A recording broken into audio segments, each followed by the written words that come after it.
This lawsuit, known as Davis versus the City of New York, is one of 3 related cases involving stop and frisk that are moving through the federal courts.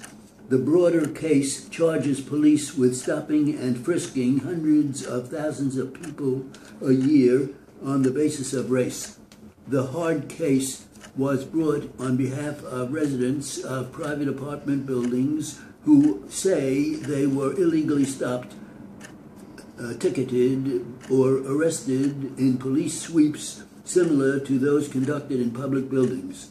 The facts set forth in the Davis case were distressing, with plaintiffs accusing the police of arresting them as they were waiting to meet friends in the lobby or simply standing in the elevator. One Upper Manhattan resident, Roman Jackson, said he was talking with a friend in the stairwell when the police arrived and told the men they were not supposed to be there.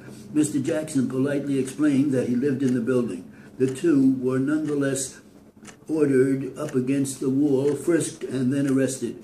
The city tried to have the complaint dismissed on the ground that Mr. Jackson was loitering, but Judge Shinlin noted that the loitering rules were so dangerously vague as to be unconstitutional and denied the city's motion. In their excessive zeal, the police are undermining respect for the law in the very communities where residents' cooperation is most needed and abridging the rights of people they are supposed to protect.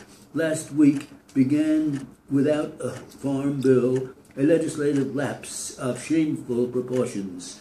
Since 1949, the bill has always been renewed, but not this year. Even so, most of the 2012 crop is still covered by loans, insurance programs, and commodity supports until the end of the year, with one important exception.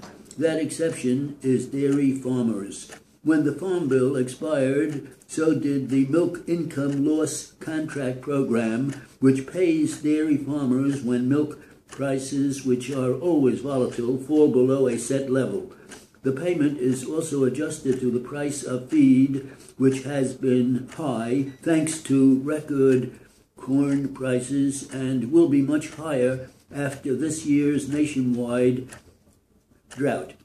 The program was designed to help small dairy operations, the kind that are prevalent in the Northeast. Typically, in New York, the program can provide a farmer with as much as 10% of his income.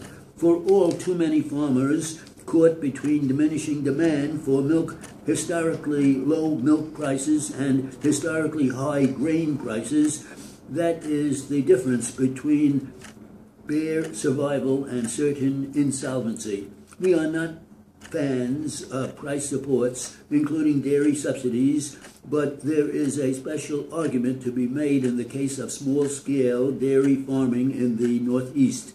Nearly 2.5 million acres in New York are directly tied to dairy farming. Working farmers keep the land open and productive and hold development at bay.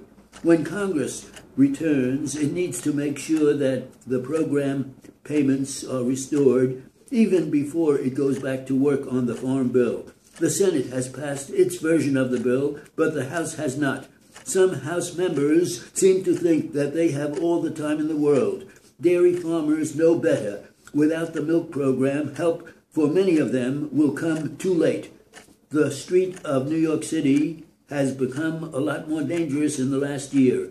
Mayor Michael Bloomberg's latest management report tracks city data and shows that traffic fatalities, including those caused in car crashes, were up 291% between July 2011 and June 2012, compared with 236 deaths in the previous 12-month period. New York does better at protecting its population from traffic deaths than some cities, including Los Angeles. But the death rate is still unacceptably high compared with places that police traffic better, like Paris and Tokyo.